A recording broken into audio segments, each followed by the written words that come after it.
এই মুহূর্তে এসএসসি নিয়োগ দুর্নীতি কাণ্ড নিয়ে উঠে এসেছে একটি মারাত্মক আপডেট। আপনারা জানেন শিক্ষক নিয়োগ মামলার শুনানি শেষ হয়ে গেছে। রায় নিয়ে এবার কি বলছে কলকাতা হাইকোর্ট, সম্পূর্ণ বিষয়টি ডিটেলসে আলোচনা করব। তার আগে চ্যানেলে নতুন হলে চ্যানেলটিকে সাবস্ক্রাইব করে বেল আইকনটি বাজিয়ে অল নোটিফিকেশন অন করে দিন এই ধরনের এসএসসি দুর্নীতি মামলার ছোট বড় সব আপডেট ঠিক সময় মতো পেতে। বন্ধুরা, পঞ্চম থেকে অষ্টম শ্রেণী অর্থাৎ আপার প্রাইমারিতে 14,700 পদের জন্য 2016 সালে বিজ্ঞপ্তি প্রকাশ করে রাজ্যের স্কুল সার্ভিস কমিশন। যদিও দীর্ঘ 8 বছর পার হয়ে গেলেও নিয়োগ প্রক্রিয়া কিন্তু এখনও করা যায়নি।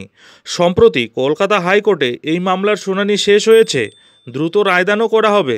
বিচারপতি তপব্রত চক্রবর্তী এবং বিচারপতি পার্থসারথী চট্টোপাধ্যায়ের এজেলাসে মামলাটির শুনানি শেষ হয়েছিল।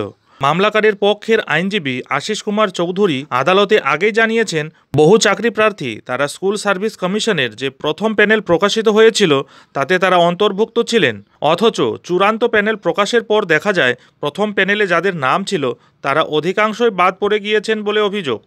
যোগ্য প্রার্থীদের অন্ধকারে রেখে টেটের প্রাপ্ত নম্বর বারবার মূল্যায়ন করা, যা নিয়োগ সংক্রান্ত আইন বিরোধী। অথচ এই পুনর্মূল্যায়নের তথ্য স্কুল সার্ভিস কমিশন আজও প্রকাশ করতে পারেনি। তাহলে কিসের ভিত্তিতে একজন যোগ্য প্রার্থীকে বাদ দেওয়া হলো এবং 2015 সালের টেট সার্টিফিকেটের মূল্যায়ন করা হলো?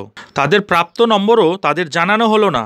তাহলে পরবর্তী নিয়োগ পরীক্ষায় কোন টেট সার্টিফিকেটের ভিত্তিতে অংশগ্রহণ করবে সেই বিষয়টি বিবেচনা করতে হবে। এ ব্যাপারে আইনজীবী বিকাশ রঞ্জন ভট্টাচার্য শুনানির শেষ দিনে একটি হলফনামা জমা দিয়ে এই নিয়োগে চূড়ান্ত দুর্নীতি হয়েছে বলে অভিযোগ করেন। তিনি সেই হলফনামায় দাবি করেছেন, এই মামলার তদন্ত সিবিআইকে দিয়ে করাটাই বাঞ্ছনীয়।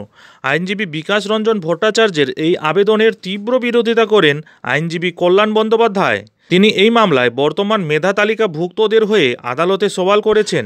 বিকাশ রঞ্জন ভট্টাচার্যের হলফনামাতে তীব্র বিরোধিতা করতে দেখা যায় স্কুল সার্ভিস কমিশনের আইনজীবী ডক্টর শান্তনু পাত্রকে। তবে যাই হোক, কলকাতা হাইকোর্ট এই মামলায় কী রায় দেয় সেটাই এখন দেখার।